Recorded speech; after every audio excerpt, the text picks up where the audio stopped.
Our Old Testament lesson for today begins with God's command to comfort, O comfort my people.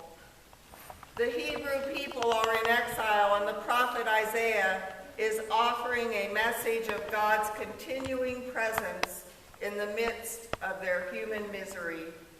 We know that God is present because God still speaks and acts. And God is still present now. God is still speaking and acting today. For our All Saints members from Mexico, this reality was made known to the people through the patron state of Mexico, Nuestra Señora de Guadalupe, or Our Lady of Guadalupe. Tomorrow there is a fiesta to celebrate Our Lady, who brought God's good news to the people of Mexico. Good news of a world where God's saving grace is available to all people. The story of Our Lady of Guadalupe begins in the early mornings of December 9th, 1531.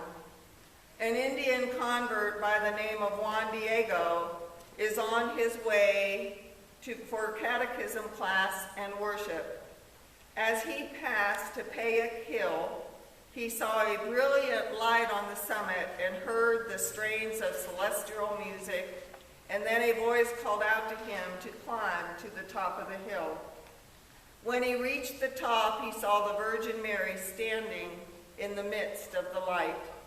With loving kindness, she spoke to Juan Diego in his native dialect and sent him to Mexico City to tell the bishop of their encounter. As you might imagine, the bishop didn't readily believe the story. So on his way home, Juan returned to Tepeyac Hill and reported his failure. Undaunted, the Virgin Mary tells Juan to go back to the bishop the following day. So Juan returns to Mexico City on December 10th. During their second meeting, the bishop requests that Juan bring him a sign. So Juan stops again at Tepeyac Hill on his way home and asks for a sign. He is told to come by the following morning and his request will be granted. The following day, however, Juan is unable to travel because of the sudden, life-threatening illness of his uncle, Juan Bernardino. So 2 days later, on December 12th, Juan makes the journey so that he can summon a priest for his dying uncle. This time, the lady came down from Tepeyac Hill and met Juan Diego on the road. Juan explained why he didn't come by the previous day and that he cannot go to the bishop in Mexico City that morning either. The Virgin Mary assures Juan that his uncle is not going to die. In fact, she tells him he has already been healed. Juan Diego is so overwhelmed with joy that he asks for a sign that he is to take to the bishop. She tells Juan to climb to the top of Tepeyac Hill, cut the flowers that are blooming there, and then bring them back to her. Although Juan had never seen flowers on the stony hilltop before, he climbs to the top and found a garden that was full of blossoms.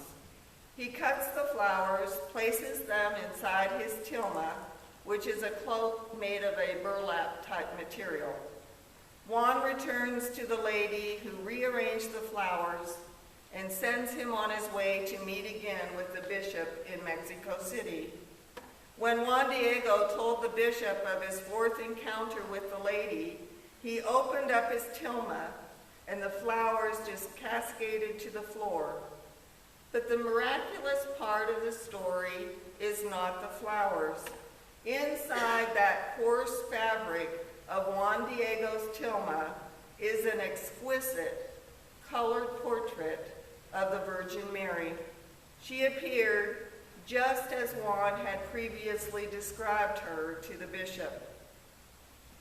While Juan Diego is in Mexico City, the lady also appeared to Juan's uncle and restored his health. Juan Diego's tilma was hand-woven from the fibers of a cactus plant, and the fabric has a lifespan of about 30 years. The portrait of Our Lady, however, has remained intact for nearly 5 centuries, and that tilma with her picture on it is currently housed in the Basilica of Our Lady of Guadalupe in Mexico City. The image on Juan Diego's tilma is a pictograph. The lady is brighter than the sun. Her foot rests upon the moon. The stars on her mantle are much the same as the stars on the morning of December 12, 1531, with the northern constellations on her right and the southern constellations on her left. The golden filigree over her rose-colored gown matches the topography of the Mexican lands that were once ruled by the Aztecs. At the time of Juan Diego, there were more than 22 languages and almost 50 dialects spoken. Yet all these people with all their different languages and dialects were able to read and understand the message that was given in the image. And as a result, 8 million, I'll say that again, 8 million natives were converted to Christianity in a mere 7 years. The sensibilities of some of us may not respond to the story of Our Lady of Guadalupe, but for our All Saints members from Mexico, she brings a message of a world where God is present to all people, even the lowly, poverty-stricken peasants. Our Lady brings a message of a world where God brings comfort to all people. We heard this message in our reading from the prophet Isaiah.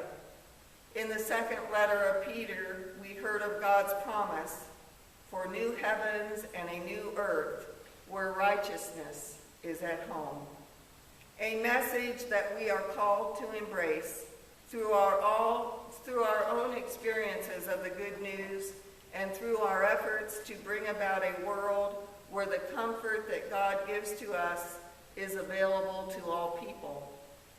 I just want to quickly show you a picture that was given to me when I was a chaplain in South Florida.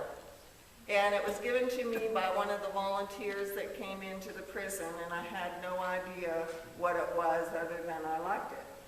I thought it was kind of unique.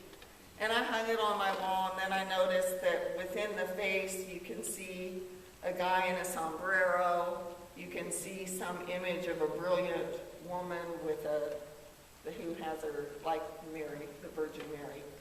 And another man over here, and then some religious-looking figures. And so I'll leave this where you all can look. But Juan Diego's there. I think his uncle is there. There's an image of Our Lady of Guadalupe up on the forehead and then down here on her cheek. And then I believe this is the bishop and one of the other religious individuals. So it became more special to me once I came here and first to Christ Church, where we also celebrated the Fiesta of Our Lady of Guadalupe. John the Baptizer, in today's reading from the Gospel of Mark, is out in the wilderness, baptizing with water and crying out for repentance. Like John, we are called to prepare the way as we await the coming of God incarnate. And we are called to point the way to others so that they can also experience the birth of Jesus in their lives. We are called, like the prophet Isaiah, like Our Lady of Guadalupe, like Peter, and like John the Baptizer. We are called to show the world that all of God's people are equal and all are worthy. We are good at this here at All Saints, but we still have a lot of